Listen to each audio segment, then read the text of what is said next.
இந்த வீடியோவில் நம்ம எதை பற்றி பார்க்க போகிறோம்னா பேன் கார்டு குறித்து மிகவும் முக்கியமான அறிவிப்பு ஒன்று விலகியுள்ளது. அது என்ன என்பதை பற்றி தான் இந்த வீடியோவில் நம்ம டீட்டெயிலாக பார்க்க போகிறோம். இந்தியாவில் பார்த்தீங்கன்னா வங்கி கணக்குகள் மூலம் நிதி பரிவர்த்தனை மேற்கொள்ளும் ஒவ்வொரு நபரும் பேன் கார்டு வைத்திருக்க வேண்டியது கட்டாயமாக உள்ளது.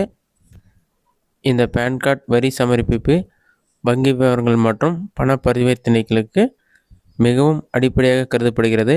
பேன் கார்டு வைத்திருப்பது கட்டாயமாக இருந்தாலும் ஒன்றுக்கு மேற்பட்ட பேன் கார்டுகளை வைத்திருப்பதும் சிக்கல்களை உருவாக்கும் என்று கூறப்படுகிறது. குறிப்பாக ஒன்றுக்கும் மேற்பட்ட பேன் கார்டுகளை வைத்திருப்பதன் மூலம் ரூபாய் 10,000க்கும் அதிகமான அபராதத்தை செலுத்த வேண்டிய நிலை ஏற்படலாம். இந்நிலையில் இந்த அபராதத்திலிருந்து பாதுகாப்பாக இருப்பது எப்படி என்பது குறித்து விரிவாக பார்க்கலாம்.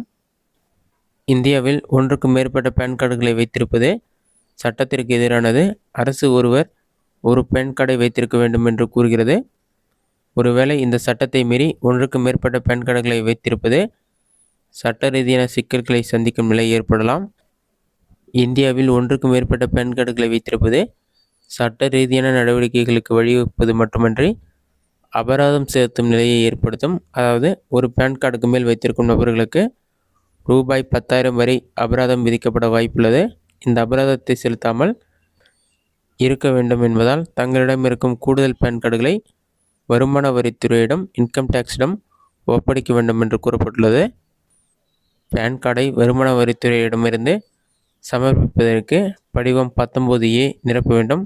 அதில் நீங்கள் எந்த பேன் கார்டை பயன்படுத்த விரும்புகிறீர்கள், எந்த பேன் கார்டை ஒப்படைக்க விரும்புகிறீர்கள் என்று குறிப்பிட வேண்டும். இந்த படிவத்தை NSTL national security depository limited, UTTASL UTI infrastructure technology and service limited இணையதளத்தில் மற்றும் பேன் சேவை மையங்களில் செய்து முடிக்கலாம் என்பது குறிப்பிடத்தக்கது. இதனால் உங்கள்கிட்ட 2 பேன் கார்டு இருந்தால் இதற்கான அப்ளிகேஷன் ஃபார்ம் வாங்கி ஒரு பேன் கார்டு நீங்கள் டீஆக்டிவேட் பண்ணுறதுக்கு அப்ளிகேஷன் ஃபார்ம் சப்மிட் பண்ணுற மாதிரி இருக்கும். உங்கள்கிட்ட 2 பேன் கார்டு இருந்தால் நீங்கள் 10,000க்கு மேல் அபராதம் செலுத்த வேண்டியிருக்கும்.